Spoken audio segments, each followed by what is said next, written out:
So today we're talking about soft tissue techniques, and basically for us here, they fall into three main categories really, and we're talking about self-myofascial release, which is going to be like doing a foam roller or a lacrosse ball, vibration therapy, which are some of the newer technology that we're seeing with the Theraguns, the hypervolts that we have here.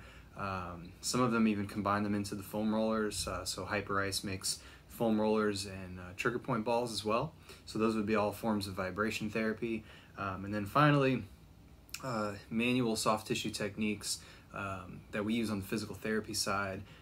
One of the main ones is instrument-assisted soft tissue mobilization.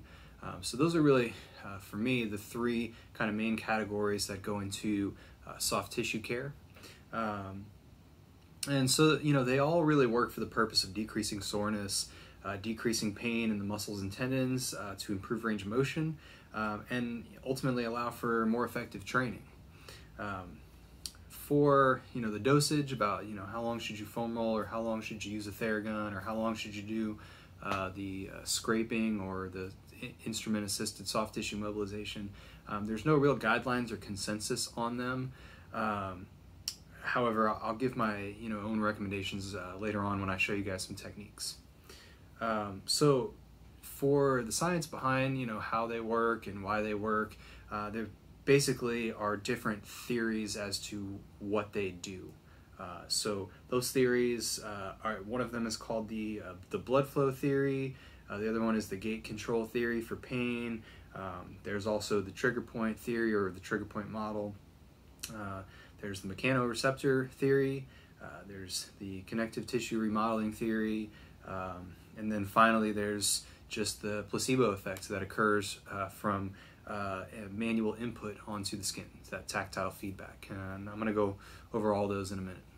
All right, so for the blood flow theory, this one states that basically just painful tissue has decreased blood flow to the area. We call it ischemia, and basically sore muscles, they have metabolic waste products. So by doing those soft tissue techniques, you're essentially stimulating local blood flow, flushing out those waste products, and improving the quality of the perfusion to the tissue. The mechanoreceptor theory, that basically says that soft tissue techniques, and this one is specifically for foam rolling and vibration therapy, stimulate mechanoreceptors through the muscle spindles, which increase afferent input and inhibits nociceptive input or painful response through the gate control theory. All right, next is the gate control theory. So that one is also called the pain gating mechanism, or pain gating theory.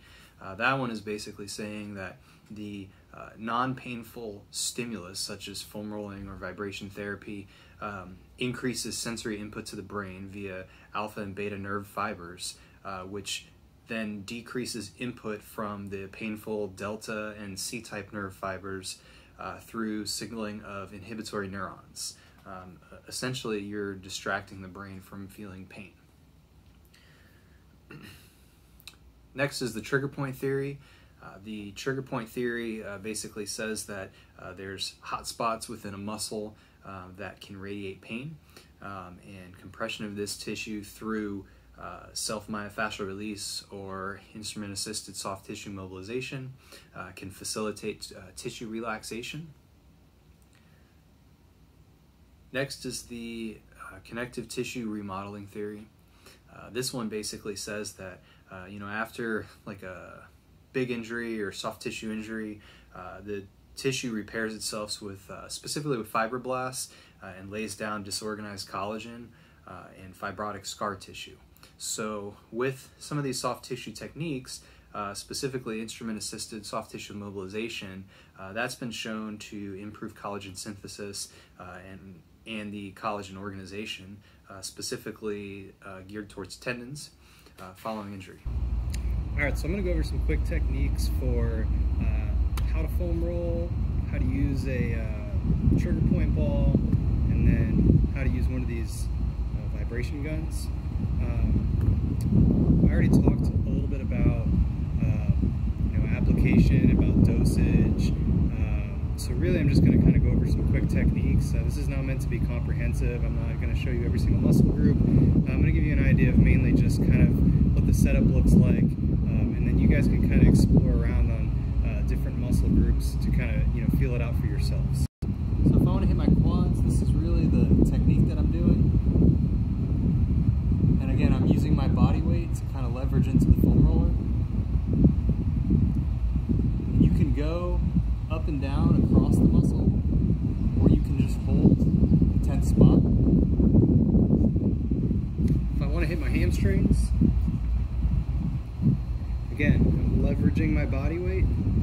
So I'm kind of putting my leg directly into that foam roller and then kind of, you know, smashing down into it. Again, rolling it lengthwise. So those are just two examples of how to use a foam roller. If I want to use a trigger point ball, such as this one actually vibrates. A lacrosse ball tends to be a little bit smaller. It's better for getting into smaller muscle groups, hard to reach places. But I'm going to use this to show you a couple examples. So if I want to hit my glutes,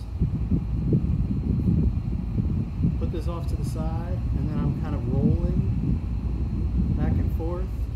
I can also get this ball underneath my body and just kind of roll my muscle across the ball. Again, you can kind of roll across it, or you can hold a tense spot. It kind of just depends on what kind of pressure you're getting and what kind of you know, intensity you're looking for. The next one I want to show you guys is going to be for the rotator cuff. This one is going to be on the back side of the shoulder. So I'm kind of just leaning into it. Now I can move my body over the ball if I want. I can move my arm up and down if I want, or I can kind of just take some deep breaths and sink into it.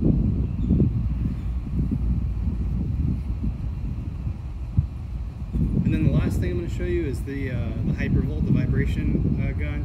So this one, it has a switch on the bottom that turns it on, and then it has a power button over here that modulates the speed.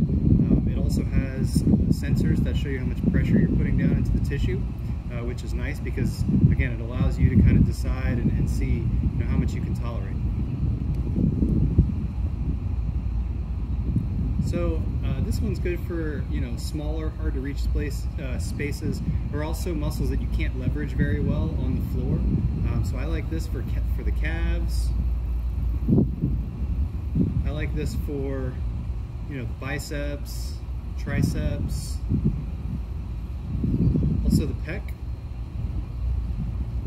Kind of getting into that area that you know, it's kind of difficult to lay face down on the ground and get a lacrosse ball in that little corner.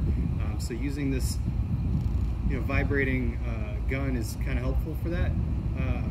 And that's basically it. You want the muscles to be relaxed when you're applying these techniques. So you want to get into a position where whatever muscle group you're doing, you can kind of let it just rest. You don't want to be using that leg or that arm to be holding yourself up. Otherwise the muscles are going to be tense and contracted. So that's it for the techniques. And again, you guys can experiment and play around with it on your own and kind of get a feel for what you guys like. Alright, so you guys just saw some soft tissue techniques that you can use at home. But the question is, you know, really, how long should I be doing them for, right?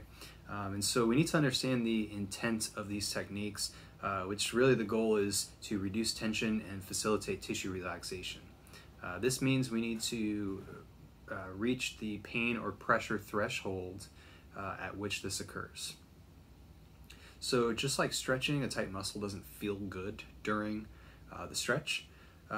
Rolling a tense or painful tissue or muscle isn't going to be comfortable. So I think we just need to be mindful of that. With that said, I would apply pressure until you are recreating the symptoms, so either pain or muscle soreness, and hold that pressure until you feel the tissue relax. This typically occurs within 3 to 5 minutes for a particular muscle. That's a good recommended time frame. It may take you longer than that. Again, really, it comes down to probably how much time you have available. So if you have 30 minutes to roll a couple muscle groups out, then go for it. You're not going to do any damage by rolling for longer periods of time. When it comes to choosing one device or one tool over the other, so for example, foam rolling versus self-myofascial relief with a lacrosse ball, or using one of the Theraguns or hypervolts, to me it really comes down to resources.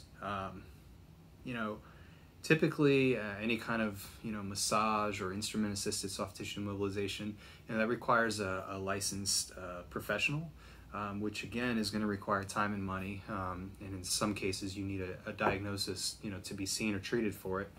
And then for all the self-treatment techniques, for me it comes down to money. A lacrosse ball is less than $5 versus the hypervolt, which is $300 to $400. So if it was my money, I would just stick to the lacrosse ball. It's cheap, it's relatively easy to use. You just kind of need the space to roll your body around on the ground. But for me, I have one at home. I use a lacrosse ball almost daily.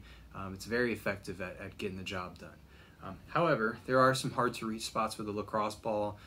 Also, pressure modulation is an issue, because typically if you want to get in there and get into the muscle, you're just laying on top of it on the floor.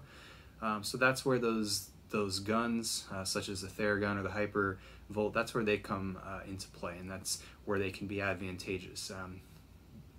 Some of them have different pressure settings and different speeds. That way you can regulate how much you're putting into the muscle. So if you have the money to spend, or you have, let's say you run a facility, or you're running a gym, or you have a program like ours and you have money to spend on those things, they're a great tool, to add to all of the different, things to provide the customers or the service members with. So, when looking at the research, specifically for muscle soreness, which is one of the main reasons why we use these devices and these techniques, both vibration and massage are equally effective. So ultimately, it's up to you if you want to spend the money. That's going to be your decision. All right, and that's all I've got for today's episode of Coach's Corner. You guys try some of the soft tissue techniques at home, and let me know what you think.